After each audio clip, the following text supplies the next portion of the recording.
She has been lying here for 40 minutes. 200 gazelles in front of her, and she hasn't moved. What she is waiting for has nothing to do with hunger, and everything to do with something far more calculated than any predator should be capable of. The unwritten market. Nature's been doing this for 3.8 billion years. We've been taking notes. The Savanna, 6 in the morning. The light is low and amber, cutting sideways across the grass, and the air still carries the cool of the night before. A cheetah has been lying here for over 40 minutes, motionless, her body flat against the earth, her eyes fixed on something in the distance that we can't yet see. She has not eaten in 3 days. 200 yards away, a herd of gazelles grazes without concern, some large, some fast, some young and still learning how to run. The cheetah can see every single one of them. She is not looking at all of them.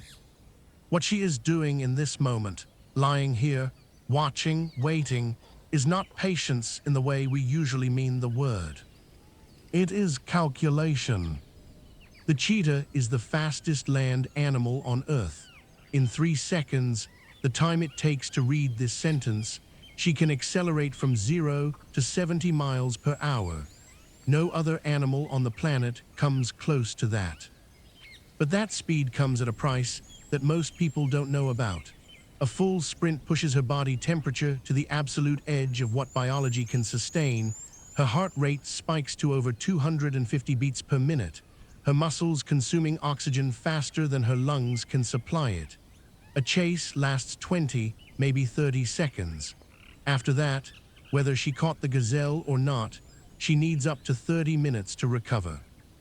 And during those 30 minutes, exhausted, overheated, unable to move quickly, she is vulnerable in a way that has real consequences. Lions and hyenas and even vultures will take her food while she lies there, too spent to fight back. Studies show that cheetahs lose up to 15% of their kills this way. They sprint, they catch, they collapse, and then someone else eats. This is the world she operates in. Every single decision she makes carries the weight of that constraint, which means the 40 minutes she has spent lying here, watching, are not wasted time. They are the most important part of what she does. Researchers who have spent years observing cheetahs in the wild noticed something that initially seemed obvious, but turned out to be remarkable. Cheetahs don't chase the biggest prey available. They don't chase the closest one. They don't even consistently chase the most nutritious one. What they chase is the prey most likely to result in a successful catch, relative to the energy they will spend in the attempt. She is watching for very specific signals. A gazelle slightly separated from the group, one whose movement carries the subtle irregularity of an old injury or simple fatigue, one whose trajectory over the next 30 seconds will bring it closer to her without it realizing. She is reading the herd the way a chess player reads a board, not reacting to what is happening, but anticipating what is about to happen. Then something shifts. One gazelle at the edge of the herd turns away from the group. It is not the largest animal out there, and it is not the slowest. But the angle is right, the distance is right, and the wind is behind her. The cheetah's body goes from still to explosive in a fraction of a second. She doesn't chase the fastest gazelle. She doesn't chase the biggest one. She chases the one whose cost was lowest for the return she needed. What you just watched was not a hunt. It was a resource allocation decision made under conditions of scarcity, under physical constraints, under time pressure, with incomplete information and very real consequences for failure. In other words, it was economics. It always was. Economists have a name for what the cheetah was doing during those 40 minutes of stillness. They call it the cost of opportunity, and it is one of the most fundamental ideas in all of economics. and also one of the most consistently misunderstood. The cost of opportunity is not what you spend, it is what you give up by making a choice. Every time the cheetah commits to a chase, she doesn't just spend energy, she gives up every other chase that could happen in the next 30 minutes, the gazelle that might appear from the other direction, the recovery time she will need if this one fails. Every choice closes a door.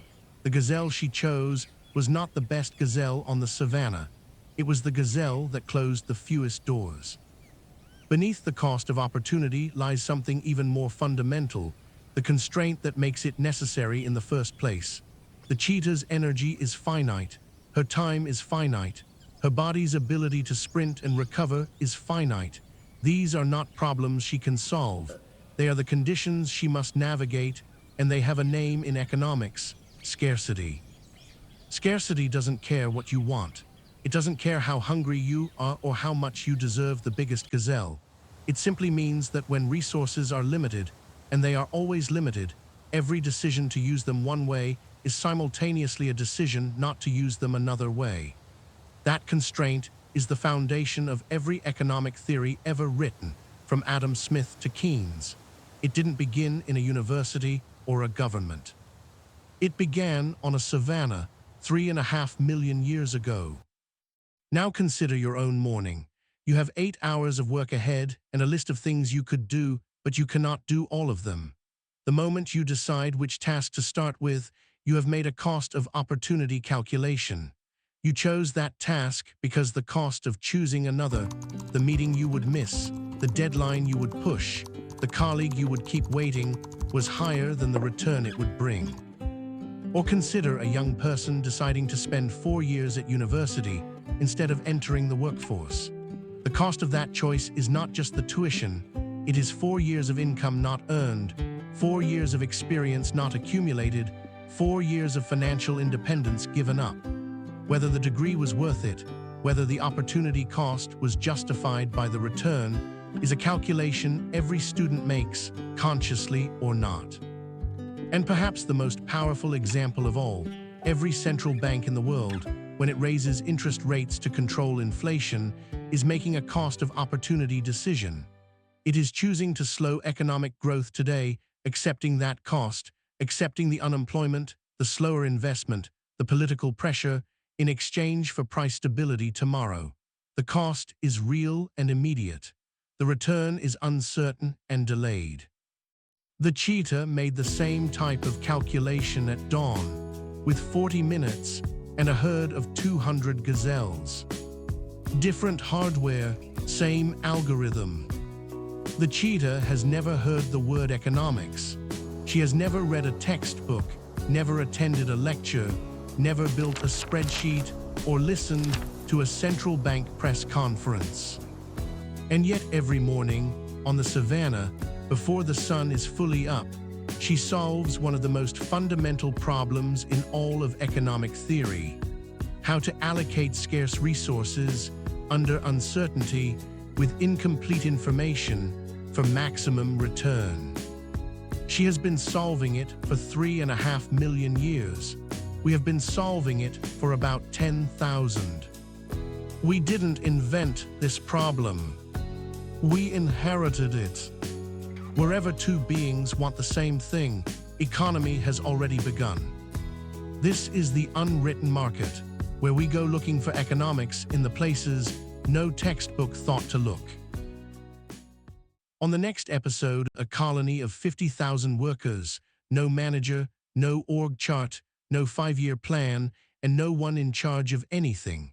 And somehow, the most efficient labor system ever recorded on this planet. See you there.